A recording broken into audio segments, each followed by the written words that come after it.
ലോക സംഗീത ദിനത്തിൽ കലാകാരന്മാരുടെ സംഘടനയായ തരംഗ് ചാലക്കുടിയുടെ ആഭിമുഖ്യത്തിൽ സംഗീത രംഗത്ത് 65 വർഷം പിന്നിടുന്ന പ്രശസ്ത കവിയും ചലച്ചിത്ര ഗാനരചയിതാവുമായ പ്രദീപ് അഷ്ടമിച്ചിറയെ ആദരിച്ചു.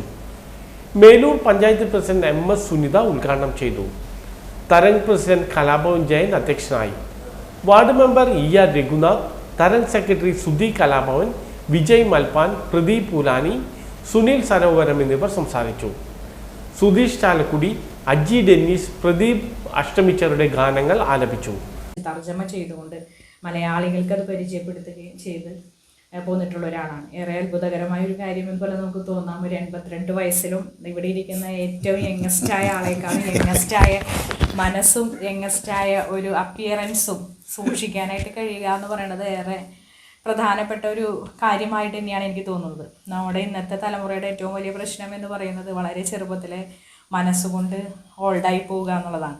അപ്പോൾ ഇത്ര ഏജ്ഡായ ഒരാൾ വളരെ യങ്ങായിട്ട് ഇരിക്കുക എന്ന് പറയുന്നത് അപ്പിയറൻസും മനസ്സും ഒരേപോലെ സൂക്ഷിക്കാൻ കഴിഞ്ഞുകൊണ്ട് പോവുക എന്ന് പറയുന്നത് ഒരുപക്ഷെ കലാകാരന്മാർക്ക് പ്രത്യേകിച്ച് ലഭിച്ചിട്ടുള്ള ഒരു അനുഗ്രഹം. ലോക സംഗീത ദിനമാണ്.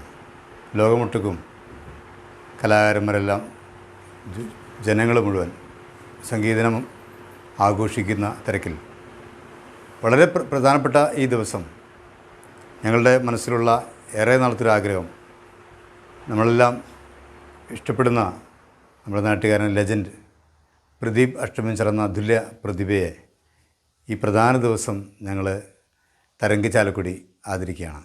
ബഹുമാനപ്പെട്ട പഞ്ചായത്ത് പ്രസിഡൻറ്റ്, അതുപോലെ തന്നെ വാർഡ് മെമ്പർ അടക്കം വലിയ ആളുകൾ ഇവിടെ എത്തിയിട്ടുണ്ട്. അദ്ദേഹത്തെ സംബന്ധിച്ച് നമുക്ക് പ്രത്യേകിച്ച് പറയേണ്ടതില്ല. കാരണം ബ്രിട്ടീഷ് പ്രധാനമന്ത്രി മാർഗരറ്റ് താച്ചറിൽ നിന്നും ഇന്ദിരാഗാന്ധിയിൽ നിന്നും പ്രത്യേക പുരസ്കാരം നേടുകയും ഇംഗ്ലീഷിൽ കവിതകൾ എഴുതുന്ന നിരവധി കവിതകൾ മലയാളത്തിൽ എഴുതുകയും മുംബൈ എന്നുള്ള അദ്ദേഹത്തിന് വലിയ പ്രശസ്തമായിട്ടുള്ള അദ്ദേഹത്തിൻ്റെ ഒപ്പം ഒരുപാട് ഗാനരചന നിർവഹിക്കുകയും ചെയ്ത അദ്ദേഹം മലയാള സിനിമയിൽ ഏകദേശം 15 സിനിമകളിൽ അദ്ദേഹം ഗാനരചന നടത്തിയിട്ടുണ്ട്. പിന്നെ നിരവധി ഭക്തിഗാനങ്ങളും അദ്ദേഹം രചന നിർവഹിച്ചിട്ടുണ്ട്. ബ്രില്യൻ്റ് ആയിട്ടുള്ള വലിയൊരു കലാകാരൻ. അദ്ദേഹം ഇപ്പോഴും ഇരിക്കുന്നത് നമുക്കറിയാം.